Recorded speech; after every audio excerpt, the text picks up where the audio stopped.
Fuck. Neuronymous.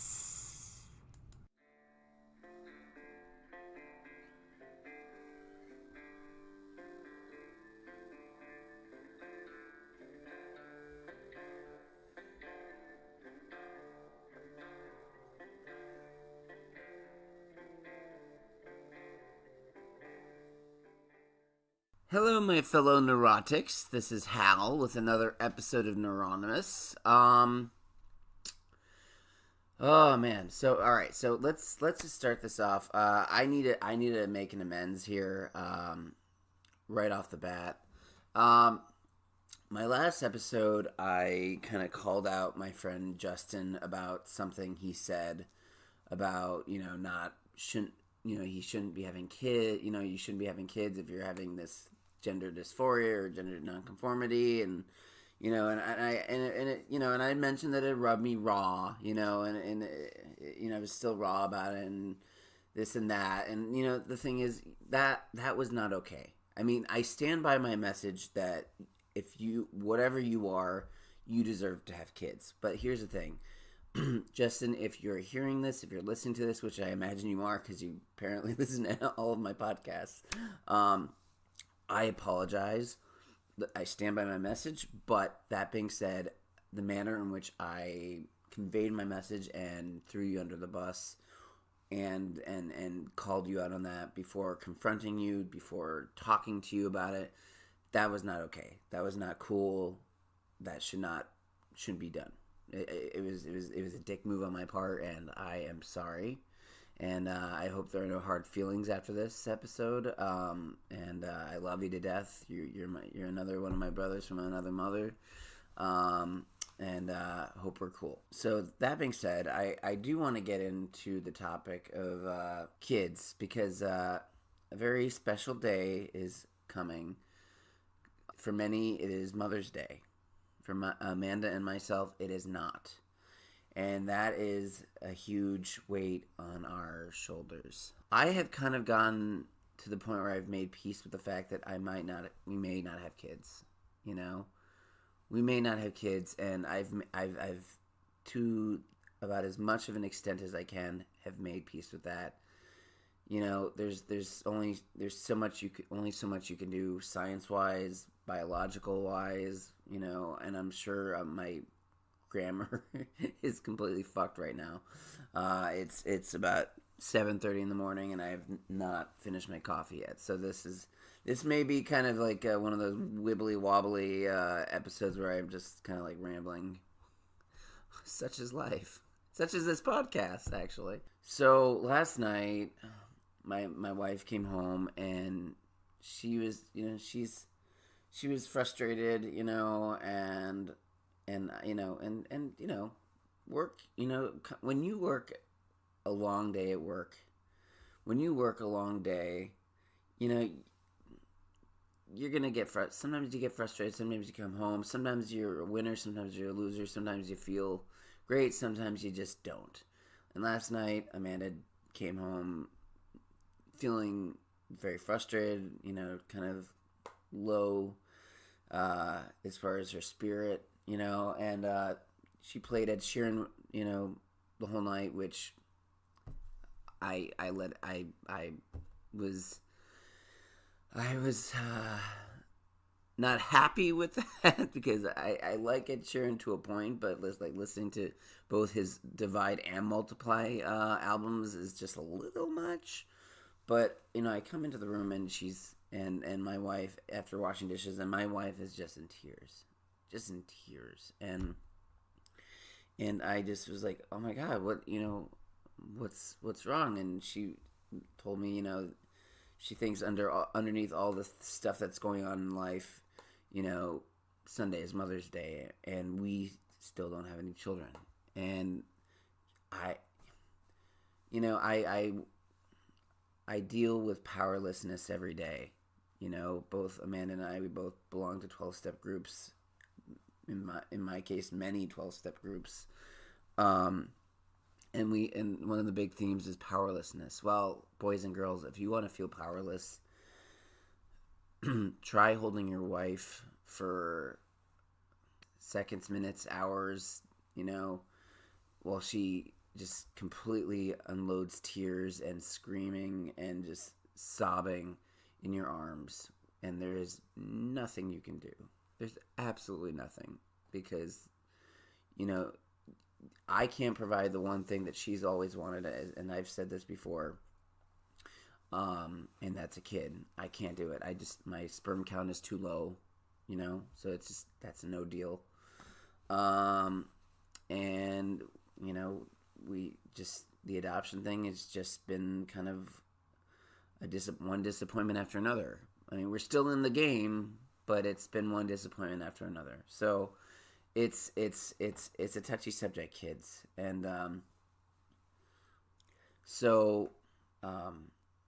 yeah, it's just so for those of you who do have kids, you know, and I don't have any issue. I take no issue with you know, women or men and women or women and women and men, whatever, who have kids. You know, Mother's Day, Father's Day, whatever. I mean, that's your day. That's absolutely legit. You should celebrate it, make the most of it. I mean, but the thing I ask of you, the one thing I ask is that you celebrate it like you celebrate every Mother's Day or Father's Day like you've never celebrated it before, because the thing is, there are people out there that cannot have kids, you know, biologically or through adoption. There's just no way. So if you have kids, just celebrate that. Just and don't just make it one day. Don't make it just one holiday or two holidays. You know, make it every single day, because there are people out there that can. I remember I had a customer on the line, and she said, "Well, clearly you don't have children," and it was like somebody punched me in the face, and then I got kicked in the nads, and then I also got punched in the stomach, all at once, and I just lost it, and I really wanted to make it a teachable moment, and what I really wanted to do is say, hey, you know what? That deal I put out there for you to help you out, it's gone. You just lost it. But I can't do that at my job. You know, that's just not how we roll. Okay? So I decided to make it a teachable moment. And I said, you know, you said something that I really need to call you out on. And that's, you said, well, you clearly don't have kids. I told this woman. And she goes, yeah. And I said, there are people out there that cannot have kids and want kids and just can't have any. So when you say something like that insensitive thing, that you know, that clearly you don't have kids, that hurts. That can hurt people. Your words can hurt people. Okay? And, you know, she took it, you know, with, you know, like a grain of salt, and was kind of like, oh, fuck you, whatever. You know, and that's fine. I really didn't expect much. I mean, it was the same experience when somebody told me that, you know, they were tired of being Jewed. You know what I mean? Like, it's just, it is what it is. People, you know, you can't, you know, and I talked to my supervisor about what I told this woman, and she goes, Hal, we're not here to teach people, you know? And I was like, yeah, you're right. We really aren't. But in this case, I felt, on behalf of all the parents that can't have kids, this was my moment, and this was all of our moments, you know.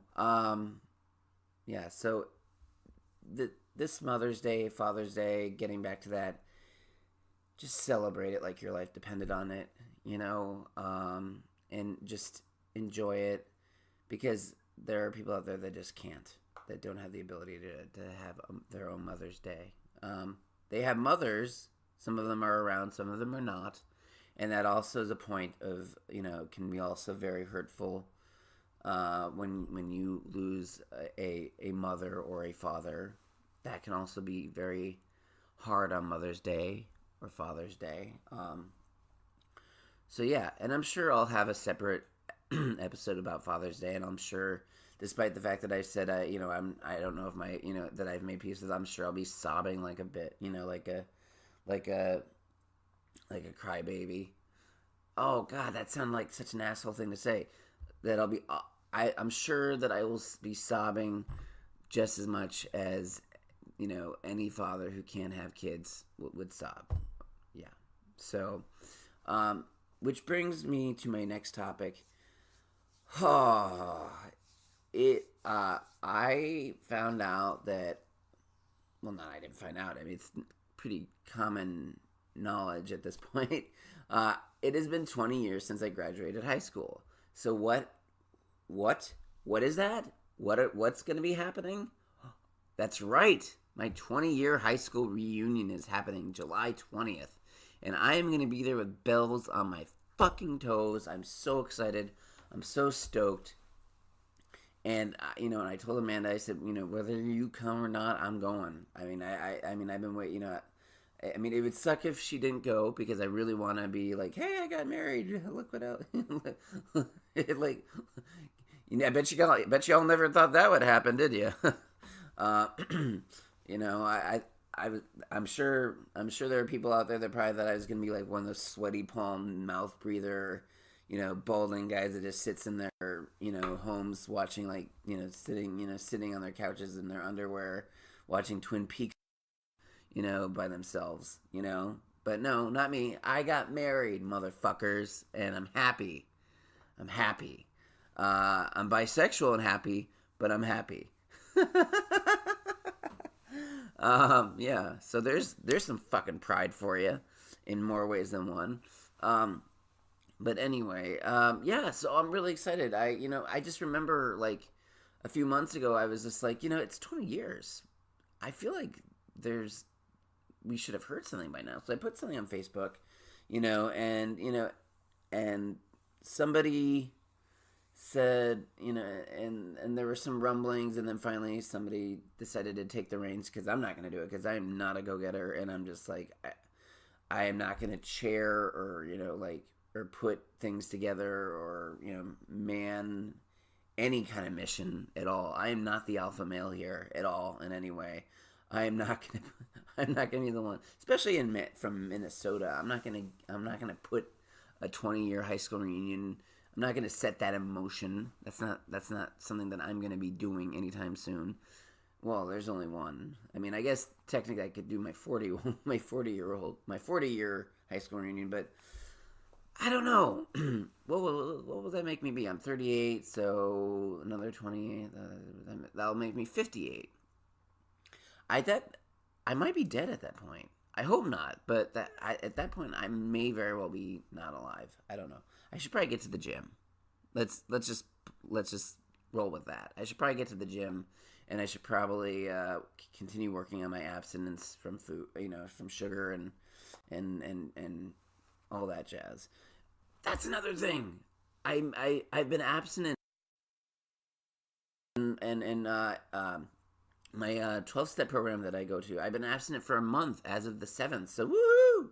But anyway, back to my high school reunion. I don't know why, but like it, and I posted this on Facebook, but I'm really disappointed that like I didn't end up becoming something cool like John Cusack in like Grosse Point Blank, where he became a hitman. He was a hitman, and like he goes to his high school reunion, and everybody's like he's just shrouded in mystery.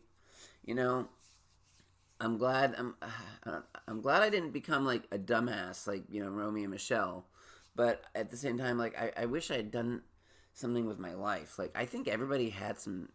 I don't know if anybody had high expectations for me. To be honest, I don't really know if anybody gave a shit about me or really thought much about me, but I would like to think that people did, and people were like, man, that guy's gonna become a filmmaker. He knows so much about movies. He was all about the movies, and he ended up working in customer service.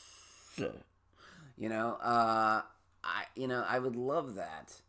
I would love to have said that I became, this, Quentin Tarantino, Kevin Smith, or, S. Craig Zoller, which, I'll get to him in another episode. You guys don't know who that is yet. He's an amazing filmmaker. I'm going to do a whole podcast dedicated to the three of his films. Bone Tomahawk, Brawl in Cell Block 99, and dragged across concrete, which none of you have ever heard of, I'm sure. But yeah, anyway. So I didn't become a filmmaker. I didn't, become a screenwriter. I mean, I've written a couple screenplays, and I've done a little bit of stand up, and I did the journalism thing for a little while, but I didn't succeed really in any of that stuff, and there was one thing, like, I guess there's going to be this event where there's a walkthrough through our old high school, which, I'm excited about. I haven't been in there, obviously I haven't been there since I graduated, because, I mean, if you go back there, it's kind of weird, and, like, they're like, why the hell are you here? And, with all the shootings, there's probably a lot of apprehension about people who don't belong in that school being in that school anymore. And I'm not making light of that. I mean, that's a real thing. That's a real fear. I mean, if you don't belong in that school, get yourself a name tag or a name badge. Go to the front office as soon as possible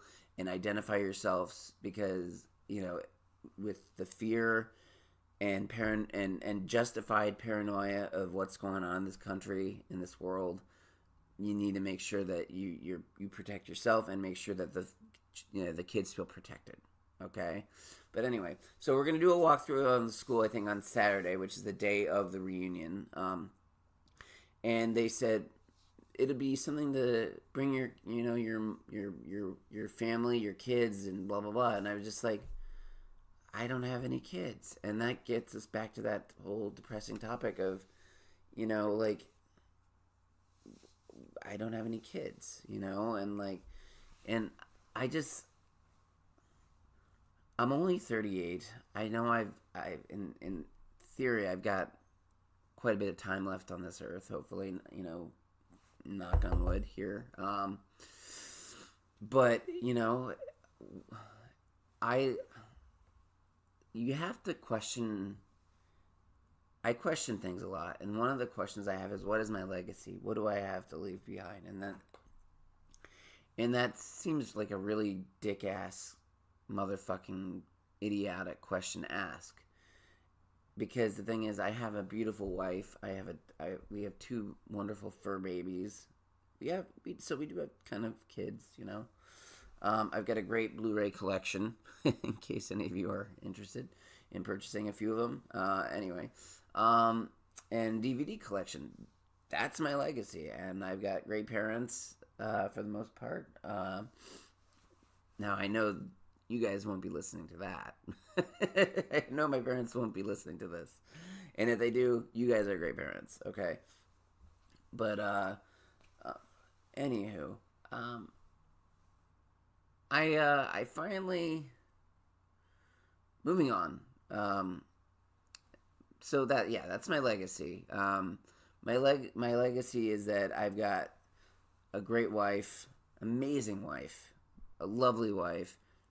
Sometimes she's got a little bit of a hot temper, but we've all got our crosses to bear and our our own defects of character, and we work through them together. But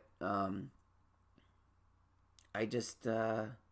What do I have if I were to leave this world today, what would I leave behind? And that would be my wife, my fur babies, and my plush bathrobe, I think, at this point, and my which I seem to consistently wear all the time now that I work from home, and my Blu-ray collection. And my DVD collection and my books. That's it. And I have my aunt, who I love too.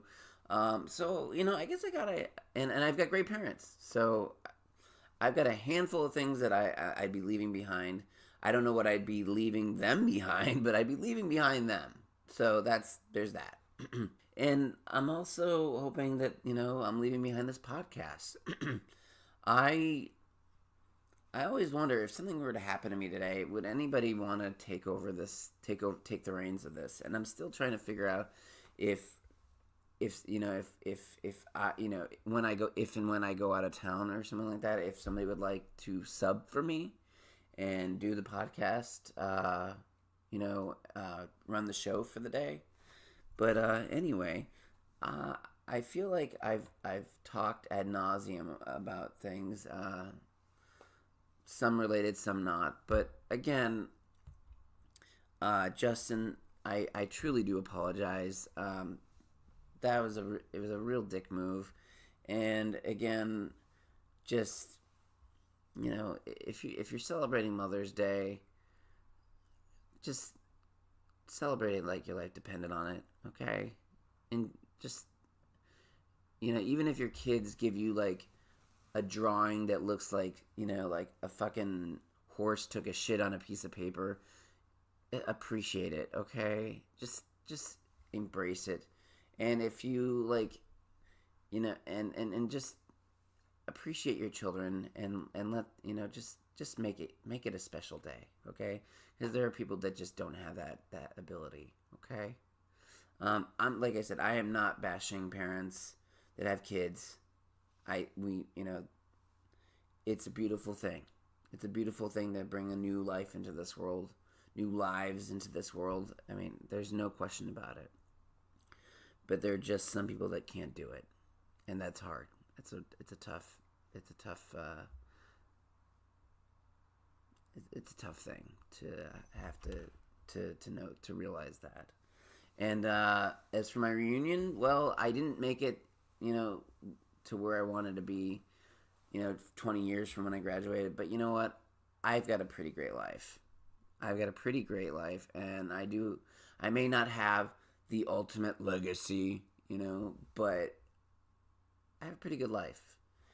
I have a pretty good life, and I'm doing it. I'm doing what I do, and maybe one day I will become a great filmmaker or a great screenwriter. I've still got time. And maybe when I'm 58, when we have our 40-year reunion, maybe things will turn around at that point, and I'll be rich. And the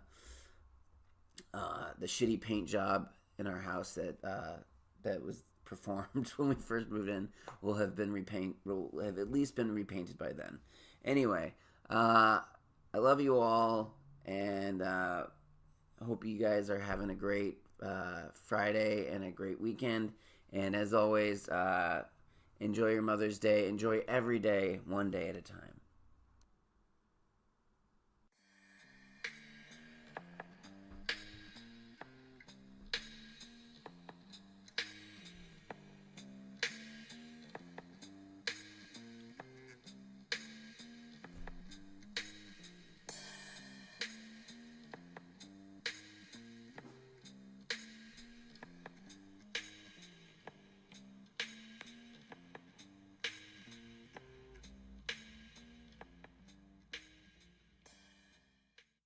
Neuronymous.